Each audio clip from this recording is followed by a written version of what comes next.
এবার আমরা দেখি যে সরকার প্রধান হিসাবে এই এক বছর আপনার কেমন ছিল প্রফেসর ডক্টর মোহাম্মদ ইউনূস, প্রিয় অধ্যাপক, প্রিয় স্যার, প্রিয় শান্তিতে নোবেল বিজয়ী। অটেই ৫ আগস্ট পালিয়ে যাওয়ার পর আওয়ামী লীগ আর দেশের মাটিতে প্রকাশ্য হতে পারেনি। তারা বিতাড়িত হওয়ার পর দৃশ্যপটে আসেন অধ্যাপক ডক্টর মোহাম্মদ ইউনূস, তাকে প্রধান উপদেষ্টা করে গঠিত হয় অন্তর্বর্তী সরকার। তিনি ও তার পরিষদের বড় সাফল্য হিসাবে আমরা দেখতে পাচ্ছি দেখানো হচ্ছে নানা কিছু। তার মধ্যে যেটা নিয়ে সবচেয়ে বেশি কথা হতে পারে সেটা হচ্ছে সবজির দাম কম। অবশ্য এর উল্টো পিঠে রয়েছে আলু, পেঁয়াজ, টমেটো চাষিরা নাকি নিঃস্ব হয়ে যাচ্ছেন, কেউ কেউ বলছেন। আবার অনেকে আমরা দেখতেও পাচ্ছি লোকসানে পড়ে ঋণে থাকা একাধিক কৃষকের আত্মহত্যার খবরও। তবে প্রধান উপদেষ্টা প্রেস উইংয়ের অতি সক্রিয়তার কারণে এসব খবর আড়ালে চলে যাচ্ছে। সামনে আসছে ডোনাল্ড ট্রাম্প, আমেরিকার প্রেসিডেন্ট। তিনি আমাদের উপর 35% ট্যারিফ আরোপ করেছিলেন। সেই 35% ট্যারিফ থেকে এখন ট্যারিফ নেমে এসেছে 20%-এ। সেটা সরকারের বড় সাফল্য হিসাবে বিবেচিত হচ্ছে। কিন্তু সরকারের বড় সাফল্যকে আমরা বড় সাফল্য বলতে পারতাম যদি এই নিয়ে সরকারের মধ্যে নানা ধরনের ঢাক গুড়গুড় না থাকতো। সরকার কিন্তু এই আলোচনার জন্য, এই সাফল্যের জন্য সাবাসী দিচ্ছে এখন বাণিজ্য উপদেষ্টা থেকে, কিন্তু সেখানে অনেকদিন ধরে নিরাপত্তা উপদেষ্টাও ছিলেন। তিনি নাকি অনেক কথা বলেছেন এবং সেটার মধ্যে নাকি নানা ধরনের গোপনীয়তাও ছিল।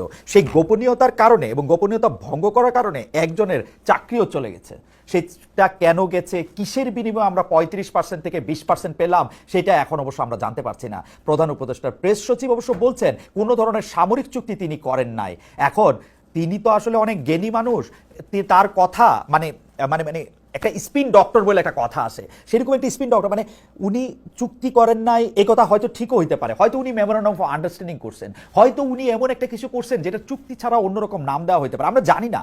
তো ঠিক আছে, বেনিফিট অফ ডাউট হিসাবে আমরা ডক্টর ইউনূসকে কিছু পয়েন্ট দেই যে ডক্টর ইউনূস হচ্ছে 35% থেকে 20% কমাইতে পারছেন ট্যারিফ আমেরিকার বাজারে, তার জন্য আমাদের ব্যবসা বাণিজ্য বড় বিপদে পড়বে না, সেইটা কেউ কেউ দাবি করতেছেন। আপনি আমাদের ধন্যবাদ জানবেন ডক্টর মোহাম্মদ ইউনূস, আপনি আমাদের ধন্যবাদ জানবেন জনাব বাণিজ্য উপদেষ্টা জনাব বশির, এবং আপনি আমাদের ধন্যবাদ জানেন, কিন্তু আমাদেরকে একটু ভালো করে জানায়েন যে আসলে কিসের বিনিময়। আমি আবারও বলি, 35% থেকে যে 20%-এ আনলেন, কিসের বিনিময়, কোনো কিছু বিনিময় করতে হয়েছে কিনা সেটা একটু ভালো করে একটু জানায়। এবার আমরা দেখি যে সরকার প্রধান হিসাবে এই এক বছর আপনার কেমন ছিল প্রফেসর ডক্টর মোহাম্মদ ইউনূস, প্রিয় অধ্যাপক, প্রিয় স্যার, প্রিয় শান্তিতে নোবেল বিজয়ী।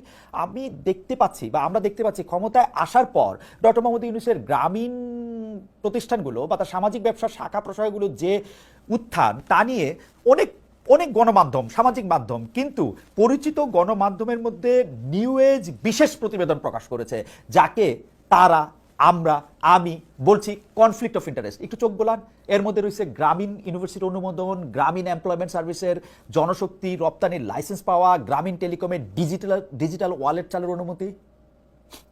মনে হচ্ছে এগুলি কনফ্লিক্ট অফ ইন্টারেস্ট? মনে হচ্ছে এর একটাও মিথ্যা কথা? মনে হচ্ছে এর একটাও আমরা ডক্টর মোহাম্মদ ইউনূসকে পছন্দ করি না সেজন্য বলতেছি? আরেকটু সামনে যাই। গ্রামীণ ব্যাংকের আগামী 5 বছরের কর মৌকুফ করেছে অন্তর্বর্তী সরকার। গ্রামীণ ব্যাংকে সরকারের শেয়ার কমিয়ে 25% থেকে 10% করা হয়েছে। আগের সরকার থাকলে 666 কোটি টাকা কর দিতে হতো ডক্টর মোহাম্মদ ইউনূসকে। এটা ছিল আদালতের রায়। নিজে ক্ষমতা আসার পর আদালতের মাধ্যমেই অব্যাহতি পেয়েছেন রাতারাতি। এটা সত্যি যে সরকারটা চলে গেছে, যে সরকারটা পালায়ে গেছে, যে সরকারটা পতিত, সেই সরকার ডক্টর মোহাম্মদ ইউনূসকে মামলা দিয়ে নিপীড়ন করেছিল। কিন্তু তিনি নিজে ক্ষমতা আসার পর রাতারাতি যে মামলাগুলি থেকে অব্যাহতি নিলেন, সেটা আইন মেনে, নাকি সাবেক প্রধানমন্ত্রী শেখ হাসিনা সরকারের মতোই ক্ষমতায় এসে রাষ্ট্রপক্ষ হওয়ার সুবিধা নিয়ে সব প্রত্যাহার করিয়েছেন? অথচ নতুন বাংলাদেশ, নতুন বন্দোবস্তের উদাহরণ তৈরি করতে ডক্টর ইউনূস মামলায় লড়ার ঘোষণাও দিতে পারতেন। লড়াইয়ের পর জিতলে মামলাগুলো মিথ্যা, সেটা বেশি প্রমাণিত হতো। অনেকেই বলে থাকেন যে বিএনপি ক্ষমতা থাকলে বগুড়া, আওয়ামী লীগ ক্ষমতা থাকলে গোপালগঞ্জ, এরকম করে নাকি অন্তর্বর্তীকালীন সরকার ও চট্টগ্রাম। এই কথা কি আসলে ঠিক? অন্তর্বর্তীকালীন সময় কি চট্টগ্রাম গোপালগঞ্জের জায়গা বা বিএনপির সময়কার বগুড়ার জায়গা নিছে? আমরা তো জানি না তেমন কিছু, কিন্তু দুই একটা খবরের দিকে আপনারা দৃষ্টি দেন। এই সরকারের যে উন্নয়ন বরাদ্দ, যে এডিপি, সেইটার অর্ধেকের বেশি এই বছর চট্টগ্রামের জন্য, অন্তত অর্ধেকের বেশি না হোক, অর্ধেকের বেশি চট্টগ্রামের জন্য। প্রথম 10 মাসে সেই এডিপির 1,12,000 কোটি টাকার ব্যয় অনুমোদন করা হয়েছে শুধুমাত্র চট্টগ্রামের জন্য। মানে 1,12,000 কোটি টাকা যে ব্যয় অনুমোদন করা হয়েছে, এই উন্নয়ন বরাদ্দের অর্ধেক ব্যয় হবে রাজধানী চট্টগ্রামের জন্য। এটা কি কোইন্সিডেন্স যে ডক্টর মোহাম্মদ ইউনূসের বাড়ি চট্টগ্রাম?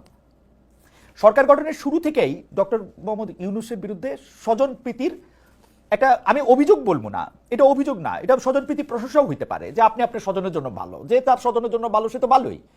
কিন্তু ডক্টর মোহাম্মদ ইউনূসের ব্যাপারগুলো আপনারা দেখেন, এটা কখনো আত্মীয় প্রীতি, কখনো গ্রামীণ ব্যাংক প্রীতি, কখনো চট্টগ্রাম প্রীতি।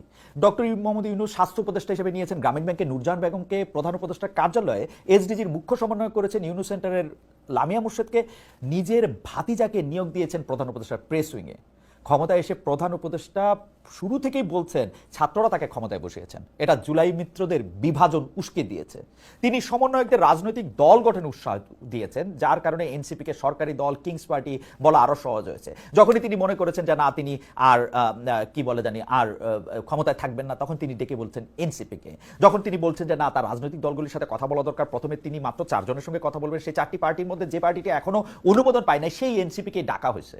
এই জুলাই আন্দোলনের master mind, meticulous design, reset button এসব বলে ডক্টর ইউনূস মূলত ষড়যন্ত্র তত্ত্বকে উস্কে দিয়েছেন পতিত রেজিমের লোকজনের কাছে। এইটার ফল আমরা আজকে দেখতে পাচ্ছি। আজকে আমরা দেখতে পাচ্ছি কখনো নাহিদ বনাম সাদিক কায়ুম, কখনো আসিফ বনাম আর্মি, কখনো উমুক বনাম তুমুক, এগুলি একজনের বিরুদ্ধে। মাহফুজ সাহেব এই সরকার একজন উপদেষ্টা, তার কথাই আপনি ধরেন, তিনি একটা স্ট্যাটাস দিলেন এরকম, নতুন একটা রাজনৈতিক দল বা তার সার্কেলকে ইঙ্গিত করে বললেন, একদম স্পষ্ট, ইঙ্গিত না একদম স্পষ্ট করে বললেন যে এদের সবাই যখন খাই খাই করতেছে একজন শুধু না খায়া রয়েছে, সেই জন্য তার বিরুদ্ধে অভিযোগ করা হয়েছে। পরে আবার তিনি এটা আবার বাদ দিলেন। এই যে কথিত মাস্টার মাইন্ডকে সামনে নিয়ে আসার বিষয়টা এই বিএনপি জামায়াত সহ জুলাই আন্দোলনের অন্য কোনো স্টেক হোল্ডার পছন্দ করে নাই। কোনো অস্থায়ী সরকার, তত্ত্বাবধায়ক সরকার, খেয়াল করেন, কোনো অস্থায়ী সরকার, তত্ত্বাবধায়ক সরকার, জরুরি অবস্থা সরকার কখনোই জাতীয় নির্বাচন নিয়ে কোনো অনিশ্চয়তা তৈরি করে নাই। ডক্টর মোহাম্মদ ইউনূস অনিশ্চয়তা তৈরি করতেছে না, কিন্তু তিনি কেমন যেন একটা রেঞ্জ রাখেন, ডিসেম্বর থেকে জানুয়ারি, এপ্রিল মাস, ফেব্রুয়ারি মাস, সেটা আবার কার সাথে কথা হইলে কিরকম, সংস্কারে পরে আবার সংস্কার কমিশনের সাথে কথা না কয়েই কিন্তু তারপর আবার এটা তিনি বলেন। আসলে যখন যেইখানে বৃষ্টি হচ্ছে তখন সেখানে ছাতা ধরার একটা প্রক্রিয়ার মধ্যে তিনি আছেন। মানে আবার আবার আরেকটা জিনিস খেয়াল করেন যে ধরেন যেই সরকার, আগের সরকার, তাদের কিন্তু এক ধরনের ভালো পিয়ারের দরকার আছে, কারণ তারা জনগণের কাছ থেকে ভোট পাবে না, ভোটের জন্য যাবে না। তাদের যত বেশি ভালো পাবলিক রিলেশনস, যত বেশি ভালো কথা বলা যাবে, তত তাদের জন্য এরকম সুবিধা। সেই জন্য তারা পিয়ার উইংকে খুব স্ট্রং করে। ডক্টর মোহাম্মদ ইউনূসের কি আসে যায়, উনি কেন এরকম পপুলিস্ট হতে চান, তিনি কেন পিয়ার দিয়া শুধু ভালো হতে চান? এমন পপুলিস্ট কথা এমন অনেক সময় তিনি বলেন যেগুলির মধ্যে দিয়ে পরে তিনি এর করতেও পারেন না, এর থেকে আবার ফিরাও আসেন। গত বছর ঈদের সময়, গত বছর না মানে 1 বছর হয় নাই আর কি, এরকম একটা সময় ঈদের সময় রোহিঙ্গারা আগামী ঈদ ওইখানে করবে এরকম কথা মনে আছে তো, এখানে একটা করিডোর করবে এই কথা নিয়ে তারপর অনেক যখন আলোচনা হয়েছে তখন তিনি বললেন সবাই নাকি সর্বত মিথ্যা কথা বলতেছে। জাতীয় নির্বাচন নিয়ে কথায় আসি, জাতীয় নির্বাচন নিয়ে আসলে জাতীয় নির্বাচন নিয়ে এক ধরনের মানে আমরা জাতীয় নির্বাচন নিয়ে এক ধরনের, আমি এটাকে কেমনে বলি, জাতীয় নির্বাচন নিয়ে এক ধরনের অনিশ্চয়তার কথা আমি কেন বললাম, কারণ হচ্ছে অনেক মানুষই এই প্রশ্ন করতেছে নির্বাচন কি যথাসময়ে হবে। সরকারের প্রেস উইংয়ে 100 বার কইতেছে ডক্টর মোহাম্মদ ইউনূস যেটা বলছেন তার বাইরে যাবেন। এখন ডক্টর মোহাম্মদ ইউনূস আসলে কি বলছেন, জাতীয় নির্বাচনের মাধ্যমে ক্ষমতা হস্তান্তরের জন্য তিনি টাইমলাইনটা কি ঠিক করছেন, তিনি কি আসলে নির্বাচন চান, ক্ষমতা ছাড়তে চান? সবশেষ তিনি মানে কিছু পলিটিক্যাল পার্টিদের সাথে আলাপ কইরা সেই পলিটিক্যাল পার্টি আইসা ঘোষণা করলেন 4-5 দিনের মধ্যে একটা খুব গুরুত্বপূর্ণ ঘোষণা আসবে, নির্বাচনের তারিখই আসবে, এরকমই বলা যেতে পারে। কিন্তু সেই ঘোষণা কিন্তু প্রেস উইং বললো না, এবং প্রেস উইং নাও করলো না যে না এরকম কোনো আলোচনা হয় নাই। আমরা কিন্তু 4-5 দিন পার হয়েছে, আমরা কিন্তু এখনো কিছু জানতে পারি নাই। বিএনপি যখন ডিসেম্বরের নির্বাচনের দাবিতে চাপ দিচ্ছিল তখন ডক্টর ইউনূস এনসিপি নেতাদের ডেকে বললেন তিনি ক্ষমতা থেকে সরে যেতে চান। এনসিপি নেতাদের ক্যাবিনেটেও বিষয়টি তুলেছিলেন। এইগুলি আচরণ কি সরকারি, মানে আবার লন্ডনে গিয়া আরেকটা পার্টির মানে জনাব তারেক রহমানের সাথে উনি দেখা করে আইসা বললেন ইলেকশন হইলে ফেব্রুয়ারিতে হইতে পারে। আবার বিদেশি সাংবাদিকদেরকে যখন তিনি মানে কেন তার এই সংস্কার প্রস্তাব, কেন এইসব তার ভালো ভালো কথা তিনি পলিটিক্যাল পার্টির কাছে ছেড়ে দেন না, এই প্রশ্নের উত্তরে তিনি বিদেশিকে বলে আসলেন বাংলাদেশের লোকজন আসলে এত বেশি কেয়ার করে না কার নির্বাচনের ইশতেহার কেমন, বাংলাদেশের লোকজন কেয়ার করে হচ্ছে কে টাকা দিতেছে তাকে ভোট দিয়ে দেয়। সত্যি আপনি এরকম মনে করেন, মানে যে টাকা দিতেছে তার এরকম ভোট দিয়ে দেয়? আমার ধারণা আপনি এরকমই মনে করেন, এবং এই মনে করাটা মানে আমি যে আপনাকে খুব বাদ দিয়ে দিব যে না বাংলাদেশের মানুষ কোনোদিন টাকা দেয় ভোট দেয় না, ভোট বাংলাদেশের মানুষ পবিত্র আমানত মনে করে, এটা আমি মনে করতে পারি না।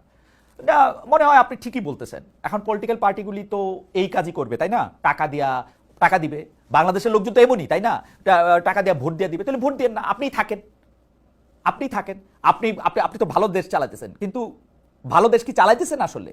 যেসব বাংলাদেশি লোকজনের কাছে আপনি সাক্ষাৎকার দিচ্ছেন, এর মধ্যে প্রধান হচ্ছে নিউ এজের সম্পাদকের সঙ্গে সে সাক্ষাৎকার। সেই সাক্ষাৎকারের ক্ষেত্রে, কারণ এছাড়া এটার আমি কেন প্রধান করতেছি, অনেকেই আপনার সাক্ষাৎকার কিন্তু নিছে, সেই সাক্ষাৎকারের মধ্যে প্রবণতা প্রশ্ন নয়, প্রশংসা করতে এসেছি, এরকম মনে হয়েছে। তো নুরুল কবির সাহেব যে সাক্ষাৎকার নিছে, সেই প্রশ্নের জবাবে কিন্তু আপনি অকাতরে নিজের ব্যর্থতা, অক্ষমতা, অসহায়ত্ব নানাভাবে ব্যাখ্যা করছেন। এই এক বছরে আপনি ডক্টর মোহাম্মদ ইউনূস একটু তাকান, আপনি পৃথিবীর সব দেশ মানে আপনার আগের আরেকজন বাঙালি নোবেল পাইছিলেন যার নাম রবীন্দ্রনাথ ঠাকুর, ইনি আমি শুনছিলাম 18 বার নাকি 20 বার এই পৃথিবী প্রদক্ষিণ করছেন, আপনি মনে হয় কয়েকশো বার পৃথিবী প্রদক্ষিণ করছেন, তাই না? আপনি তো এই পৃথিবীর কোনো দেশে থাকার জন্য, যাওয়ার জন্য আপনার আলাদা কোনো আগ্রহ থাকার মানে কথা না আর কি, জাস্ট খালি বিদেশে ঘোরার জন্য। কিন্তু এই এক বছরে আপনি বিদেশ সফরে যে গেছেন, এর মধ্যে 10 বারের বেশি গেছেন। এর মধ্যে রাষ্ট্রীয় সফর আছে, আবার কিছু সফর আমার দেখে মনে হয়েছে ব্যক্তিগত পুরস্কার নেওয়া, মাঝারি মানের কিছু সরকারি রাষ্ট্রীয় কর্মকর্তাদের সাথে অংশগ্রহণ করা, এনজিও ধারার কিছু সম্মেলন ইত্যাদি ইত্যাদি। এগুলিকে রাষ্ট্রীয় সফর হিসাবে দাবি করছে অন্তর্বর্তী সরকার, কিন্তু এগুলি কি আসলে রাষ্ট্রীয় সফর ছিল কিনা সেটা নিয়ে আমাদের ঘোরতর সন্দেহ আছে। এবং আপনি কিন্তু একটা বিশাল প্রেস উইং নিয়ে আপনি বিদেশে যান, এবং এই প্রেস উইং এর কাজ থাকে হচ্ছে আপনাকে সবচেয়ে ভালো দেখানো। এর মধ্যে আমরা নিশ্চয়ই ভুলা যায় নাই, সবচেয়ে সমালোচিত হলো লন্ডনে গিয়ে ব্রিটিশ প্রধানমন্ত্রীর সাক্ষাৎকার না পাওয়া। আপনার প্রেস উইং প্রথমে বলছিল যে তিনি কানাডা চলে গেছেন, আবার সেই রাষ্ট্রীয় সফরের নামে আপনি আসলে তখন বিএনপির প্রধানের সাথে বৈঠক করে আসছেন। মানে ডক্টর মোহাম্মদ ইউনূসের আমি আসলে মানে আমি জিনিসটা কীভাবে বলি, ডক্টর মোহাম্মদ ইউনূসের থেকে আমাদের আশা আসলে অনেক অনেক অনেক অনেক গুণ বেশি ছিল। কিছু কনফ্লিক্ট অফ ইন্টারেস্টের কথা আমি বললাম, ডক্টর মোহাম্মদ ইউনূসের এগুলি দরকার ছিল না। ডক্টর মোহাম্মদ ইউনূস অনেকে বলে থাকেন, কেউ তার সাপোর্টাররা বলতেছেন আমারে যে ভাই উনি তো কয়েকদিন পর অবসরে চলে যাবেন, অবসরে যাওয়ার পরে উনি যেসব কাজ করবেন সেই কাজগুলি নাইলে তিনি গুছাইতেছেন, তো এতে কি অসুবিধা হয়েছে? ভাই ডক্টর মোহাম্মদ ইউনূসের কি কাজের অভাব? তিনি কাজ করতে চাইতেছেন, 80 বয়সের বেশি, 82-83 বছর বয়সের একজন প্রবীণ মানুষ, সারা পৃথিবীতে চেনা মানুষ, তিনি এগুলি করবেন? এইটা যে কনফ্লিক্ট অফ ইন্টারেস্ট সেটা তিনি বুঝবেন না। তিনি বলেন যে গ্রামীণ হচ্ছে তিনি তো গ্রামীণের মালিক না, তো তিনি তো গ্রামীণের ট্রাস্টি। গ্রামীণে একটা লোকের নিয়োগ হয় তার চাওয়া ছাড়া, আপনি আমার বলেন তো গ্রামীণের মালিক হওয়া কাকে বলে? মানে মানে কেন? মানে গ্রামীণের নামে আপনি যখন একটা ম্যান পাওয়ার প্রতিষ্ঠান নেন, একটা ইউনিভার্সিটি নেন, একটা ইয়ার মধ্যে নিজে সাইন করেন, ডক্টর মোহাম্মদ ইউনূস আপনি কি বুঝতে পারেন যে এটা একটা কনফ্লিক্ট অফ ইন্টারেস্ট হয়? ডক্টর মোহাম্মদ ইউনূস আপনি প্রায়ই বলে থাকেন যে সুযোগ হেলায় হারানো যাবে না। নিজেকে একজন আদর্শ শাসক হিসেবে আদর্শ মডেল হওয়ার সুযোগ আপনি হেলায় হারাইতেছেন না।